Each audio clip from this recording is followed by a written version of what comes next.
So hello everyone, good morning. This is Kuldeep Misra. Today we are going to discuss another topic of our first chapter, and the chapter is the French Revolution, and the topic is France abolished the monarchy and become republic. As we have already discussed about some topic related to this chapter, and we have discussed in the previous class how the assembly was established in the France.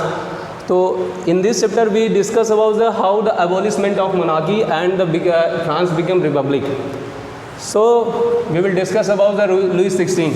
Louis XVI was planning overthrow of National Assembly with the King of Prussia.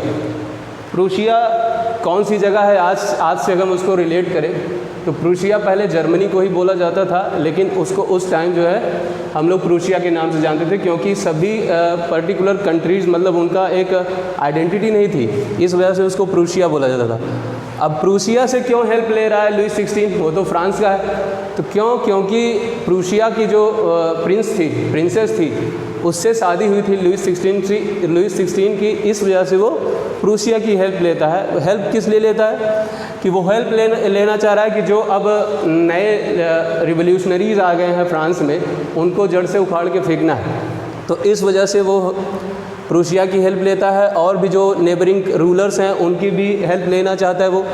तो ये सब वो plan कर रहा है Louis XVI, लेकिन उससे पहले कि वो अटैक करता बाकी के सिटीजन्स पे, जो फ्रांस के सिटीजन्स हैं, उससे पहले वही लोग जो नेशनल असेंबली के मेंबर थे, but before it could happen, मतलब ये जब तक हो सकता, national assembly declare war against Prussia and Austria.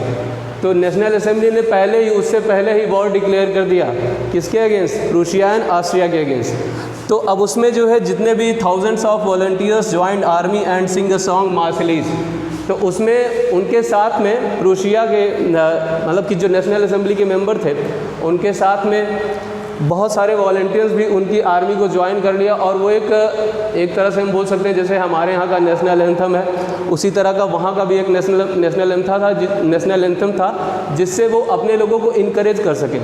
तो वो जो सॉन्ग था वो था मार्शलीज गाते गाते वो लोग अपनी आर्मी में आगे बढ़ते रहे, जिससे कि सारे लोग इनकरेज हों और डिस्ट्रैक्ट ना होने पाएँ। तो वो किस चीज़ की? तो ये इसकी वजह से क्या कर दिया कि उन्होंने ख़त्म कर दिया लुई XVI को। यहाँ से इसके बारे में आप लोग अपनी बुक में ज़्यादा मतलब अच्छे तरीके से पढ़ सकते हो। तो ये तो एक ब्रीफ है, तो इसको जैसे ही आप इस वीडियो क्लास को देखना तो इसके बाद बुक ज़रूर पढ़ना, तो आपको सारा स्टोरी क्लियर हो जाएगा। तो अब लोग हम देखते हैं कि revolution further demand greater political equality that is voting right to weaker section. तो जो ये रिवॉल्यूशन हुआ, ये जो war against Prussia and Austria जो हुआ, तो इसमें क्या हुआ कि जो नेशनल असेंबली के मेंबर थे उनकी डिमांड क्या थी? उनकी डिमांड ये थी कि जो भी पहले हम लोगों ने इसके प्रीवियस क्लास में देखा था कि उसमें पैसिव सिटीज़न होते थे, एक्टिव सिटीज़न होते थे। तो पैसिव सिटीजन्स ऐसे मेंबर होते थे जिनको वोटिंग राइट्स नहीं मिले थे, मतलब कि 23 मिलियन नंबर ऑफ़ पीपल थे जिनके पास वोटिंग राइट्स ही नहीं थे। और जो एक्टिव सिटीजन भी थे उनमें सिर्फ 50,000 मैन ही थे जिनके पास वोटिंग राइट्स थे। और वोटिंग राइट लेने के लिए भी किसी भी सिटीज़न को कम से कम उसकी 25 ईयर्स एज होनी चाहिए, और साथ साथ में वो किसी भी लेबर के 3 दिन के वेज के इक्वल टैक्स पे करता हो। अगर वो ये सारी मतलब कि ये क्राइटेरियाज़ को फॉलो करता है तब वो जाके उसके पास एक राइट आता है वोट करने का। ऐसा फ्रांस में सिस्टम था।